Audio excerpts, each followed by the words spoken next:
충북 지역의 초미세먼지 농도가 나쁨 수준을 보였습니다. 고농도 미세먼지가 기승을 부리면서 올겨울 첫 비상저감 조치가 발령됐습니다. 미세먼지 저감을 위해 도내 지자체들이 총력을 다하고 있습니다. 내년 저감 정책에 1,615억 원을 쏟아붓는 등 대책 마련을 위한 토론회도 열립니다. 친일 역사 왜곡 발언으로 무리를 빚은 정상혁 보훈군수에 대한 주민 소환이 추진됩니다. 정 군수에 대한 주민 소환 추진은 이번이 두 번째입니다. 지식산업센터가 진화를 거듭하고 있습니다. 물류 상하차 작업을 획기적으로 개선하는 등 편의성을 앞세워 기업 모시기에 안간힘을 쓰고 있습니다. 여러분 안녕하십니까? CJB 8시 뉴스 시작합니다. 오늘 미세먼지 때문에 답답한 하루 보내셨을 겁니다. 도내 북부 지역에는 초미세먼지 주의보가 발령됐고 올겨울 들어 처음으로 미세먼지 비상 저감 조치도 내려졌습니다. 박원 기자가 취재했습니다. 청주 도심이 미세먼지로 뿌옇게 뒤덮였습니다. 청주와 옥천 등 도내 중남부권은 초미세먼지 농도가 한때 매우 나쁨 수준까지 치솟기도 했습니다. 숨쉬기 불편하고 공기가 탁하지만 기침을 덜하려고 마스크를 썼습니다. 충주와 제천, 단양 지역에는 오늘 오후 3시를 기해 초미세먼지 주의보가 내려졌습니다. 방송이나 안내 문자를 받고서는 미세먼지가 좀 심하다고 해서 기간제 보호 겸 겸사겸사 내 건강은 내가 챙겨야지 되는 거 아니겠어요? 고농도 미세먼지가 기승을 부리면서 충북에서도 올겨울 첫 비상저감 조치가 발령됐습니다. 충청북도를 비롯한 공공기관들은 차량 2부제를 시행했고 청주시는 아침 일찍부터 분진 흡입차를 투입해 도로의 먼지를 제거했습니다. 폐기물 소각장과 미세먼지 다량 배출 사업장에는 가동률을 최대 20% 단축할 것을 요청했습니다. 미세먼지 농도는 내일 오후부터 점차 떨어질 전망입니다. 지난 주말부터 기온이 상승하면서 대기 정체가 이루어져 국내 발생 미세먼지와 국외 유입 미세먼지에 의해 농도가 높아졌습니다. 미세먼지는 수요일 오전에 비가 내린 뒤 대기 확산이 원활해지면서 전문가들은 미세먼지가 호흡기 질환 등을 유발하기 때문에 야외 활동을 자제하고 보건용 마스크 착용을 당부했습니다. CJB 뉴스 박원입니다. 앞선 리포트에서 보셨듯이 본격적인 미세먼지의 계절이 돌아왔는데요. 날로 심각해지는 미세먼지에 대응하기 위해 도내 지자체들도 총력전을 펼치고 있습니다. 이어서 정진규 기자입니다. 올해 충북의 권역별 미세먼지 주의보와 경보 발령 횟수는 모두 74차례나 됩니다. 지난해 같은 기간보다 2배가량 늘어난 수치인데 이는 인접한 대전과 충남보다 최대 3배 이상 많은 겁니다. 이처럼 날로 심각해지는 충북의 미세먼지 대응 방안을 논의하기 위한 민관협의회가 열렸습니다. 충청북도와 도내 지자체들은 내년도 미세먼지 저감 정책에 모두 1,615억 원을 쏟아붓습니다. 드론 6대와 인력 100명을 투입해 미세먼지 배출원을 상시 추적 감시하고 일부 산업단지 등은 미세먼지 농도와 관계없이 집중관리구역으로 지정해 관리합니다. 특히 각 사업장의 미세먼지 배출 허용 기준을 평균 30% 이상 강화할 예정입니다. 충청북도에서도 여러 가지 정부 시책에 맞춰서 미세먼지 관리 대책을 세우고 추진하려고 합니다. 이 같은 미세먼지 저감 정책에 주민 의견을 반영하기 위한 토론회도 개최합니다. 청주시는 이번 주말 미세먼지 저감을 위한 시민 대토론회를 엽니다. 참여자들은 미세먼지 저감 정책의 과제와 시민 실천 방안 등을 논의하게 되는데 당초 모집 인원 500명보다 훨씬 더 많은 650명이 신청해 높은 관심을 나타냈습니다. 시민 전체가 함께 고민해서 함께 실천해 나가야지만 해결될 수 있다는 공감대를 형성하고자. 일상생활의 불편을 넘어 사회적 재난으로 자리 잡은 미세먼지. 각종 미세먼지 저감 정책이 효과를 거두려면 시민들의 공감과 적극적인 참여가 필수적입니다. CJB 뉴스 정진규입니다. 다음 소식입니다. 친일 발언과 역사 왜곡 논란을 일으켰던 정상혁 보훈군수에 대한 주민 소환이 추진됩니다. 선거관리위원회가 청구인 대표 증명원을 발급하면 오는 17일쯤 본격적인 서명운동이 시작될 전망입니다. 조용광 기자입니다. 한국은 일본에게 5억 불을 받아서 발전할 수 있었다. 일본군 위안부 피해에 대한 보상은 이미 끝났다. 정상혁 보훈군수가 지난 8월 이장단 협의회 워크숍에서 한 발언들입니다. 중국도 하고 필리핀도 하고 동남아에 다 했습니다. 그런데 다른 나라에 무슨 배상 가지고 그런 게 없습니다. 정 군수는 훈민정음 마당을 조성하면서 한글 창제의 주역으로 신미대사를 세종대왕보다 앞세우는가 하면 기념 범종에는 자기 이름을 새겨넣기도 했습니다.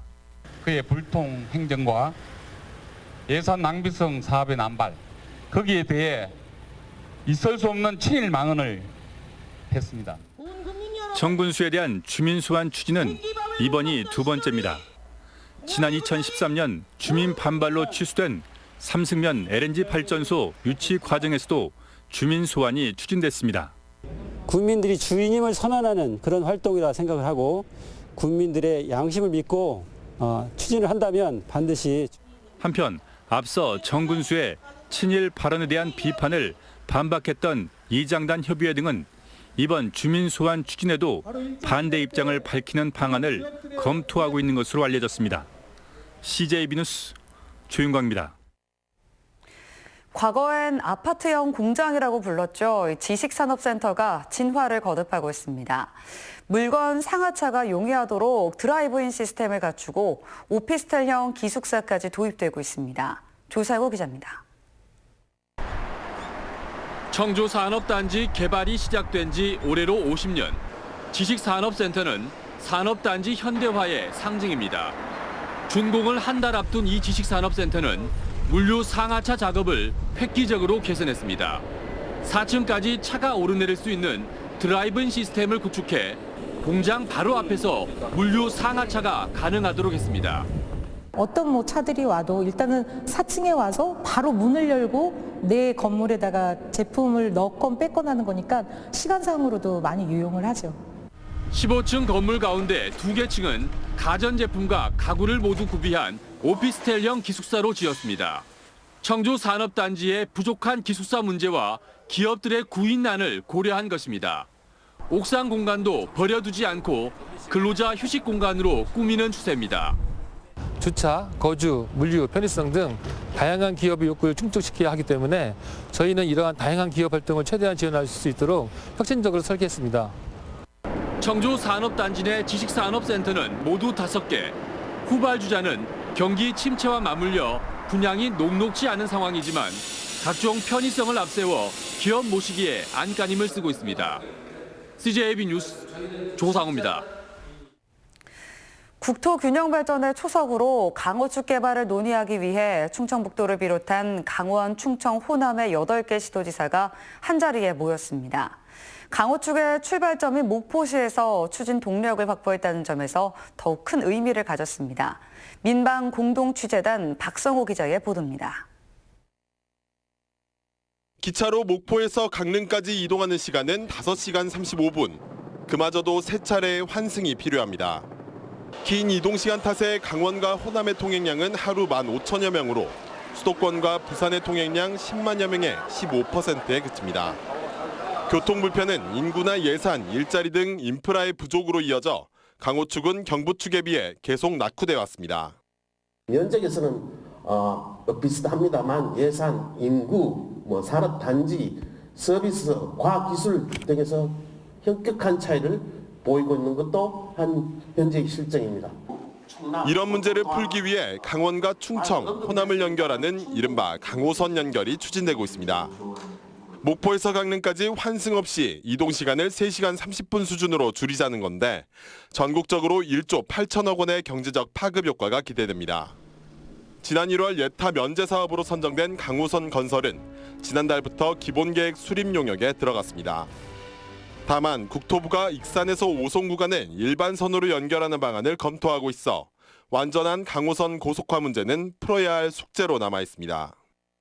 오송 연결선을 활용하여 호남고속도로를 이용하는 경우 운행 거리가 31km 단축되고 41분의 시간이 절감됩니다. 강호선 건설이 그동안 소외받고 낙후됐던 강원, 충청, 호남을 연결해 국가 균형 발전의 새로운 축으로 자리 잡을 수 있을지 기대를 모으고 있습니다. KBC 박성호입니다. 엄동설안이지만 우리 주변에는 김장김치를 마련하지 못한 소외된 이웃들이 있습니다. 충북 혁신도시의 국책기관들이 이런 취약계층을 위해 팔을 걷어붙였습니다. 장원석 기자입니다. 새빨간 김치 속을 버무리는 손길이 분주합니다. 정성스레 담근 김치 포기들이 차곡차곡 쌓여갑니다. 지역의 소외된 이웃들을 위한 사랑의 김장 담글기 행사입니다. 충북 혁신도시의 정보통신산업진흥원과 한국소비자원의 직원 60여 명이 참여했습니다. 평소에 많이 해보지 못해가지고 많이 서툴 것 같기는 한데 그래도 열심히 하니까 맛있게 드셨으면 좋겠어요. 네. 지역의 노인과 결식아동을 위한 사랑의 김장 담그기는 올해로 2번째입니다. 임직원들이 한 푼 두 푼 모은 자선 기금으로 지역 농산물을 구입해 지역 상생의 의미도 보탰습니다. 어머니의 마음을 알 것 같아요. 어머니의 마음을 알 것 같고 그 마음으로 이제 제가 그 지역 주민들한테 도움을 줄 수 있다는 게 정말 그게 너무 보람찬 것 같아요. 그래서 지금 열심히 하고 있습니다. 따뜻한 겨울나기의 소망이 담긴 천사 포기의 김치는 충청북도 광역자활센터로 옮겨졌습니다. 겨우내 김치가 필요한 150여 세대에 전달할 예정입니다.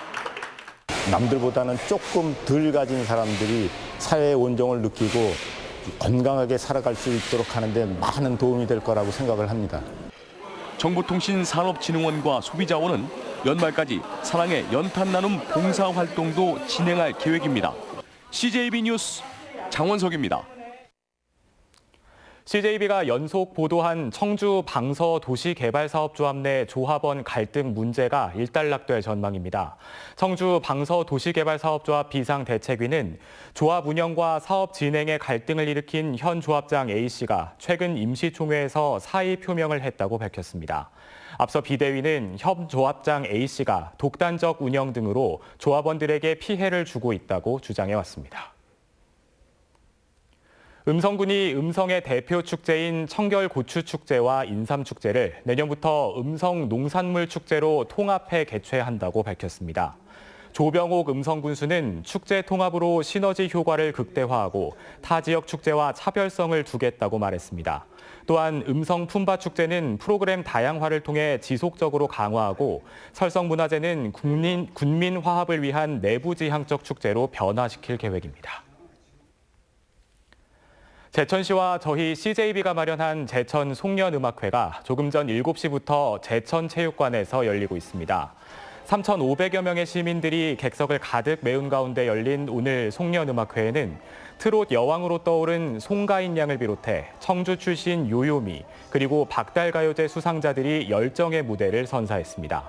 한편 오늘 송년음악회는 성탄절을 즈음해 녹화 방송 예정입니다. 제천에 신설된 한국가스안전공사 콜센터 개청식이 열렸습니다. 한국가스안전공사 콜센터 개청으로 전국에 분산돼 있는 민원 전화 채널과 각 지역 대표 전화를 일원화해 표준화된 전화 응대 서비스를 제공하게 됩니다. 내년 초 본격 가동될 콜센터는 신규 인력 채용을 비롯해 지역 발전에도 기여할 것으로 보입니다. 다음은 희망 2020 나눔 캠페인에 동참해 주신 분들입니다. 충주시 용산동 기부천사, 용산동 통장협의회, 충주 향기나는 녹색쉼터 대림아파트 공동체, 용산동 주민자치위원회에서 각각 30만 원을 기탁해 주셨습니다. 노은환경개발 주식회사 남부신협에서 각각 20만 원, 예성새마을금고, 용산노래방 이윤자 씨, 용산동 새마을 지도자협의회, 용산동 새마을 부녀회에서 각각 10만 원을 보내주셨습니다. 저희 CJB는 주변의 어려운 이웃을 돕기 위해 충북사회복지공동모금회와 희망 2020 나눔 캠페인, 적십자사 충북도지사와 희망 나눔 적십자 모금 캠페인을 새해 1월 말까지 진행하고 있습니다. 이상으로 CJB 8시 뉴스 마칩니다. 시청해주신 여러분 고맙습니다.